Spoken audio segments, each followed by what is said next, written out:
Good morning, student. Welcome in 10th English classroom. I am Mrs. Vandana Gamne from Hindi Madhyamik Vidyalaya Nasik, which is run by Krantiveer Vasantrao Narayan Rao Naik education society Nashik.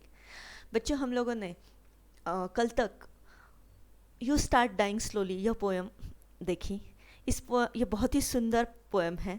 इस poem की सारी activity भी हम लोगों ने कल देखी और आज हम लोग इस पोएम का एप्रिसिएशन देखने जा रहे हैं. एप्रिसिएशन मतलब क्या है? समीक्षण. मतलब ये पोएम का इस प्रकार से हम लोग अप्रिशिएट करेंगे, इस प्रकार से इसका समीक्षण करेंगे कि किसी और ने वो उतना सिर्फ पढ़ने के बाद ही उसे लगना चाहिए कि वो पोएम मैंने डिटेल्स में पढ़नी चाहिए. और यही उद्देश्य होता है पोएम हो या फिर किसी लेसन का या फिर किसी बुक का एप्रिसिएशन जो करते हैं हम लोग समीक्षण, वो ये उद्देश्य से किया जाता है कि छोटा सा पढ़कर भी किसी के समझ में आ जाना चाहिए कि ये पोएम ये किस बारे में है और ये हम लोगों ने पढ़ना चाहिए. तो आज हम लोग ये पोएम जो है यू स्टार्ट डाइंग स्लोली, इसका एप्रिसिएशन करने जा रहे हैं. ये पोएम जो है ये पोएम आपको 5 मार्क्स के लिए आने वाली है. तो 5 मार्क्स में किस प्रकार से 5 पॉइंट्स दिए हैं, तो किस प्रकार से आपको लिखने हैं वो सब मैं इसमें बताने जा रही हूँ. पोएम का जो सारे एक्टिविटीज़ थी वो भी हम लोगों ने कल देख ली है. आज हम लोग देखते कि किस प्रकार से अप्रिसिएशन करना है. तो देखते हैं ये पोएम क्या है. यू स्टार्ट डाइंग स्लोली, ये पोएम का क्या है? एप्रिसिएशन है. फर्स्ट एप्रिसिएशन में क्या आना चाहिए, ज़रा ध्यान दीजिए.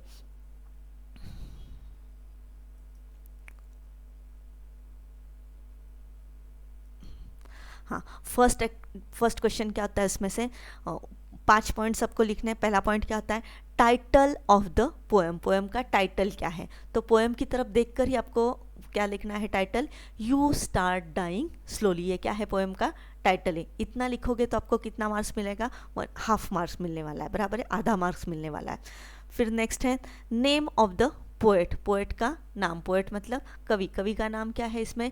Pablo Neruda. वो भी किस में लिखा रहता है? पोएम में लिखा रहता है. देखो बच्चों, ये एक्टिविटी आपकी समझ में आ गई ना. तो सिर्फ आप जो परीक्षा में पूर्ण पोएम आने वाली है तो नाम और पोएट का नाम उसमें दिया रहता है. वो देखकर ही इतना लिखने के बाद भी आपको कितना मार्क मिलने वाला है? 1 मार्क मिलना है. कितना आसानी से आपको ये मार्क मिलने वाला है. हाँ, तो अभी नेक्स्ट एक्टिविटी जो है वो है central theme of the poem. Poem की सेंट्रल थीम क्या है? सेंट्रल थीम मतलब मुख्य संकल्पना. ये पोएम इसके पीछे घूम रही है, कौन सा उसका मेन उद्देश्य क्या है? सेंट्रल थीम, मध्यवर्ती कल्पना क्या है इस पोएम की? तो अब देखो, मैंने यहाँ पे शॉर्ट में लिख के दिया आपको. Life must flow and renew itself at every moment of its being. We live life with new experiences. If we settle for life which is stagnant, we start dying slowly. अब देखो इसमें क्या है? लाइफ मस्ट फ्लो, जिंदगी क्या होनी चाहिए? Flow होनी चाहिए. पढ़ाते समय मैंने बताया था ना कि लाइफ किसके जैसा होना चाहिए? It must flow like a waterfall जैसा बहना चाहिए. It should renew itself at every moment. Renew करना है जिंदगी ने अपने आप को. जिंदगी में क्या करना है? रिन्यू करना है, मतलब हरदम नए बनते जाना है. At every moment of its being we live life with new experience. जो भी ज़िंदगी हम लोग जी रहे हैं तो हर वक्त हमारा अनुभव क्या आना चाहिए? नया अनुभव होना चाहिए. तो यही इसकी क्या है? सेंट्रल थीम है. और ये नया अनुभव कब होगा? जब हम लोग बहुत सारी चीज़ें करेंगे. तो पोएम में तो दिया है ना, if you will read, if you will listen to the sounds of music, sounds of life, if you will appreciate yourself. ये सब क्या है? हमारी रिन्यू करने की सब बातें हैं. इस प्रकार से हम जिंदगी को क्या कर सकते हैं? न्यू एक्सपीरियंस दे सकते हैं. और इसकी वजह से लाइफ क्या होता है? फ्लो होता है. किसके जैसा? वाटरफॉल जैसा फ्लो होता जाएगा. और ऐसा होगा तभी जिंदगी क्या होगी? जीने लायक होती है. And if we settle for life which is stagnant, we start dying slowly. लेकिन अगर हम लोग सेटल हो गए, सेटल का मतलब क्या होना? एक जगह पे थम जाना. जैसे स्टैग्नेंट वाटर होता है. स्टैग्नेंट मतलब रुका हुआ पानी. जैसे रुका हुआ पानी या रुकी हुई ज़िंदगी अगर हो गई तो वी स्टार्ट डाइंग स्लोली. तो हम धीरे धीरे कहाँ बढ़ते जाएंगे? मृत्यु की तरफ बढ़ते जाएंगे. तो समझ में आया सेंट्रल थीम क्या है? कि लाइफ मस्ट फ्लो. ज़िंदगी क्या होनी चाहिए? फ्लो होनी चाहिए, बहती जानी चाहिए. We should renew itself at every moment of its being. We live life with new experiences. हम लोगों ने ज़िंदगी नए एक्सपीरियंस के साथ जीनी चाहिए. We should not settle life for which is stagnant. ज़िंदगी में स्टैग्नेंट कभी नहीं होना चाहिए. रुका हुआ पानी को कैसे बास आती है ना, तो ज़िंदगी भी बासी बन जाएगी। इसलिए ज़िंदगी को क्या रहना चाहिए, बहते रहना चाहिए। And if we will become like a stagnant water we start dying slowly, हम धीरे धीरे मृत्यु की तरफ जाएंगे। ये इस पोएम की सेंट्रल थीम है, बहुत ही सुंदर सेंट्रल थीम है। I hope you must have understood. अब नेक्स्ट जो है वो है rhyme scheme of the poem. Rhyme scheme जानते हो ना कि हम लोगों ने पहली पोएम्स में सब देखे थे। ये हर स्टांजा जो होता है 4 लाइन का होता है, 5 लाइन का होता है, 6 लाइन का होता है। तो स्टांजा के आखिरी वर्ड में जो वर्ड आखिरी लाइन, हर लाइन का आखिरी वर्ड जो होता है वो तुकंत वाला होता है। जब वो तुकंत वाले होते हैं तो उसकी राइम स्कीम लगाना हमारे लिए आसान होता है। लेकिन कुछ पोएम्स ऐसी होती कि जिसकी राइम स्कीम नहीं होता है, वो मुक्त छंद जिसे हम लोग बोलते, जैसे मन में आए वैसे लिखते गए, उसे क्या कहते हैं, उसे क्या कहते हैं, फ्री वर्स कहते हैं। क्या कहते हैं उसको, फ्री वर्स। तो ये जो पोएम है आप देखोगे ये रेगुलर स्टांजा में नहीं है। रेगुलर मतलब 4 4 4 4 4 ऐसा स्टांजा है क्या, उसका नहीं है। इसमें देखो, एक मिनट में मैं इसमें देखती हूँ किताब में, आपको बताती हूँ कि फर्स्ट स्टांजा जो है आपका वो 5 लाइन का है, सेकंड स्टांजा 3 लाइन्स का है, नेक्स्ट स्टांजा 6 लाइन का है, उसके नेक्स्ट स्टांजा जो है वो 5 लाइन का है, और लास्ट स्टांजा जो है 3 और 3 6 7 8 लाइन का है। तो जो रेगुलर स्टांजा है क्या, उसमें नहीं है। रेगुलर स्टांजा 4 4 4 4 4 ऐसा होता है, वैसा नहीं है। तो इसी को क्या कहते हैं, फ्री वर्स कहते हैं। तो आपको क्या कहना है कि there is no rhyme scheme, it is written in a free verse. ये किस में लिखा गया है, free verse style, without regular stanza. Regular stanza में ये लिखा गया नहीं है। आया समझ में? ये लिखोगे तो आपको कितना मार्क्स मिलेगा, 1। मैंने पहले का नहीं बताया आपको, 1 मिनट। सेंट्रल थीम जो है, इस सेंट्रल थीम को आपको कितने मार्क्स मिलने वाले हैं, 2 मार्क्स मिलने वाले हैं। पहले name of the poet and name of the poem दोनों को मिलकर कितना मार्क हुआ, 1। सेंट्रल थीम को कितने मार्क्स मिले, 2, मतलब कितने हुए, 3। नेक्स्ट जो है राइम स्कीम, उसको कितना मार्क है, 1। और लास्ट जो बचता है अपना वो है figure of speech. Figure of speech का मतलब क्या है, शब्द अलंकार, जो हम लोगों ने सीखे हैं ना। तो इस पोएम में ये बहुत आसान है। इस पोएम के बहुत सारे फिगर ऑफ स्पीच इसमें भी आए हैं, लेकिन हम लोगों को डिफ़िकल्ट की तरफ जाने की ज़रूरत नहीं, आपको परीक्षा के हिसाब से याद रखना है। तो इसमें मैंने पढ़ाते समय तो बताए थे कौन से फिगर ऑफ स्पीच थे, लेकिन यहाँ पे आपको एक ही फिगर ऑफ स्पीच याद रखनी है। तो देखो मैं पढ़ रही हूँ, ज़रा ध्यान दीजिए। The main figure of speech use in this poem is anaphora. Anaphora क्या होती है, repetition of the same word और group of words at the beginning of the successive lines. The word if you do not are repeated at the beginning of successive lines in many place in the poem. अब ये समझ में आया होगा क्या क्या है। The main figure of speech use in this poem, इस पोएम में जो मुख्य फिगर ऑफ स्पीच यूज़ की गई है वो कौन सी है, एनाफोरा। आपको इसका सिर्फ स्पेलिंग ठीक से करना है, एनाफोरा। एनाफोरा ये फिगर ऑफ स्पीच पूरी पोएम में यूज़ की गई है।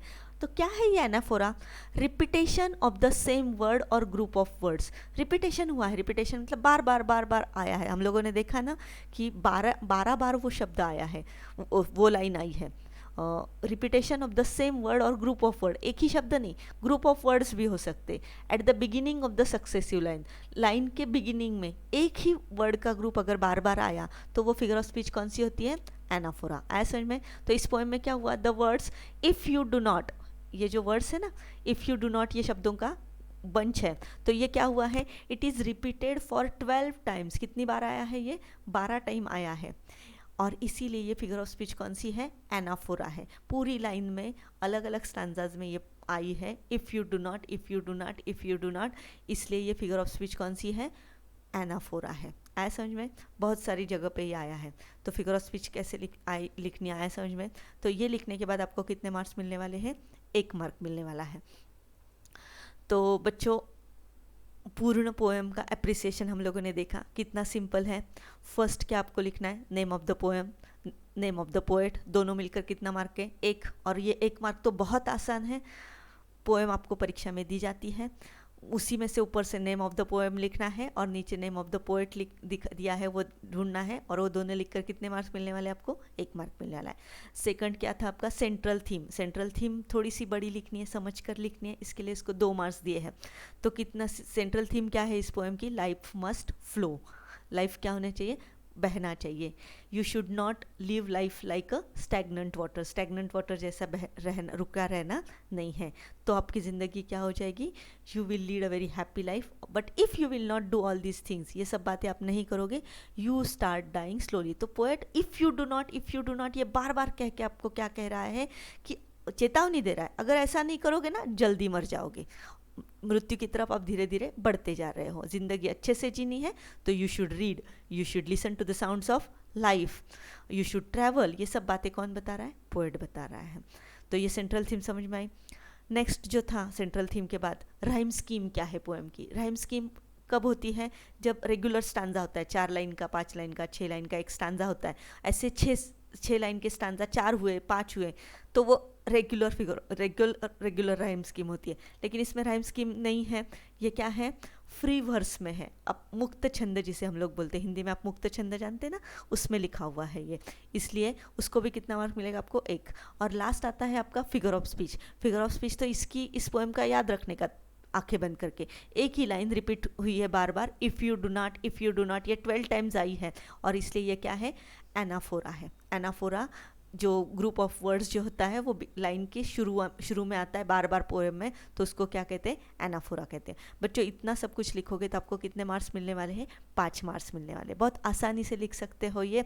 और इसकी बजाय आपको और एक काम करना है कि ये अप्रिसिएशन जो है वो एक पोएम का अपने मैंने सिखाया उस प्रकार से किया, लेकिन कोई और पोएम जो अपने सिलेबस में नहीं है, अपने किताब में नहीं है, किसी भी पोएम का, मराठी का लो, हिंदी का लो, इंग्लिश का लो, वो पोएम पढ़ो और इस मीटर में जाके आप करके देखो कि मुझे अप्रिसिएशन करना आता है क्या। एक अच्छा काम, किसी पोएम, किसी फिल्म को भी आप अप्रिशिएट करके देखो, समझ में, अप्रिसिएशन करके देखो। कोई फिल्म लो, उसमें मेन कैरेक्टर्स क्या हैं, उसका नेम क्या है, उसके डायरेक्टर कौन है, उसके मेन कैरेक्टर्स कौन है, उसकी सेंट्रल थीम क्या है उस फिल्म की, ये सब आप करते जाओगे ना तो एक अलग सी साहित्य को पढ़ने की एक अलग सी मज़ा भी आप ले सकते हैं। तो आज तक के लिए इतना काफ़ी है बच्चों, ये इसकी तैयारी अच्छी तरीके से करें। इसके साथ मैं PDF भी भेजने वाली हूँ आपको, वो PDF से भी आप अच्छी तरीके से इसको कॉपी में अपने लिख लीजिए।